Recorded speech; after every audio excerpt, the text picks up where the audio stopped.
What it do, RIZZLE fam? It's your boy Big Man. 50 Cent is finally here to lift the evil curse that Ja Rule set on the Minnesota Timberwolves back in 2019. Apparently the Wolves have been struggling just because of the bad karma that came with Ja's performance. 50 Cent's here to take care of it. You see, Ja Rule had this little halftime performance and things, well, they didn't go exactly as expected. Say what you want about him, but the show really turned out to be a huge mess. Fans and the hosts all agreed that it was a complete blunder. Now we got 50 who thinks that he could take care of this, quote, curse that's been tied to the Timberwolves name ever since. If I can't do it, homie, it can't be done, right? Here's how the story goes. Once again, we got 50 Cent taking shots at old Ja Rule, his good old pal from back in the day who he used to beef with on a quite regular basis. The beef between Ja and 50 is a long-standing feud that began in the late 1990s that escalated throughout the early 2000s. Both rappers were rising stars in the hip-hop industry at the time, and they initially had a friendly relationship. However, tensions between them started to rise when they both became affiliated with different rap groups. Ja Rule with Murder Inc.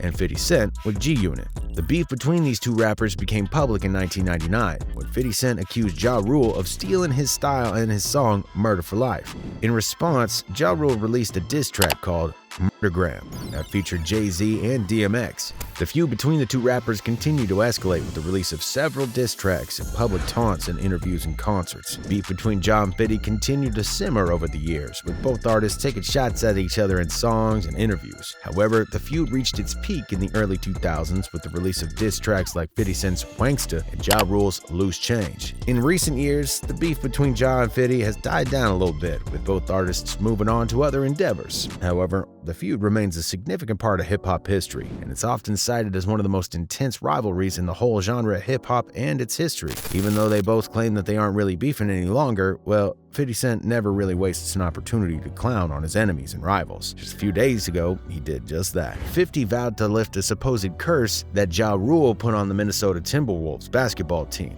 50 Cent told everyone, Thanks, we had a curse. Somebody f***ed up and they let Ja Rule perform at a halftime.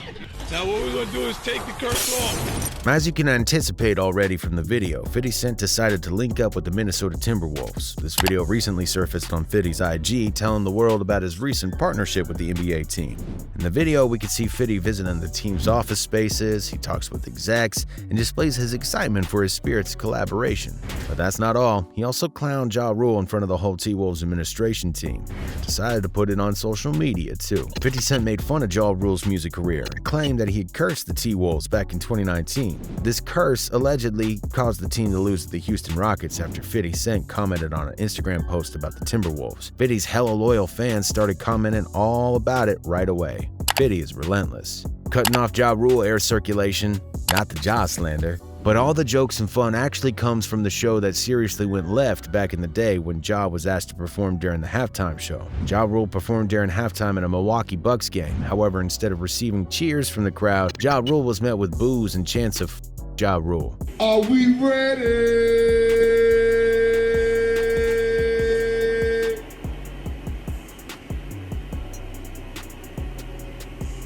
I guess not. The situation was reminiscent of the Fire Festival, which Ja Rule was involved in organizing and was a massive failure. Despite trying to perform several of his hit songs, the crowd continued to boo and chant throughout Ja Rule's performance. Ja tried to maintain his composure during the incident, but it was pretty clear that the audience was not digging this music a single bit. Ja's response to the incident came first on social media, where he made light of the situation by joking about what he called a, quote, minor setback. Y'all really be on my dick. Let's be clear, my sound was up at first and didn't come on when it was supposed to, but I rocked that bitch. Thanks for the love, Milwaukee. Great win, my streak continues, LOL. And as for the curse that he allegedly set on the team, this is what he had to comment on it. You just jinxed yourself talking to the god this way. You're cursed now. Your team won't win a championship for the next 30 years. And Cat is leaving. Apologize and I'll lift the curse. Kiss of death. Clearly, Ja didn't think of this show as something that went bad, while the people, on the other hand, they considered it a complete disaster. Some of his fans think that it wasn't really his fault at all. was just the crowd that acted weird. Fantastic performance by Ja, not his fault the crowd sucked. I'd been in there cheering for sure. The crowd was so dead, but Ja Rule handles it like a true superstar on all the songs. And if you think about it, this one show can't really take back the whole legacy that still lies behind Ja Rule and all of his contributions to hip-hop, but you can't deny that it went bad, and 50 Cent pays close attention to stuff like this. Just like that time when he bought 200 front row seat tickets to one of Ja Rule's concerts. Yeah, 50 purchased 200 tickets to a Ja Rule concert with the intention of leaving those seats empty just to embarrass him. No, wasn't it? I just happened to see them on the On StubHub or something? yeah, like it was like this for you to buy it, and I was like, they were so cheap, I might as well just buy it. Even though Ja publicly claimed that the empty front row seats didn't really hurt him that much, surely it wasn't something that he was happy about. In the end, we can only say that 50 Cent is still doing 50 Cent things. There's something that's probably never going to change, and it's just one of the reasons why we all love him so much. But what y'all think about this recent video that 50 uploaded to his IG? You think its collaboration with Minnesota is going to be worth his while? And of course, what's your take on the Ja Rule diss? Let us know what you think about it in the comment section below. Thanks so much for watching. If you like this video, be sure to comment, like, and subscribe to the channel. And as always, remember to keep it RIZZLE.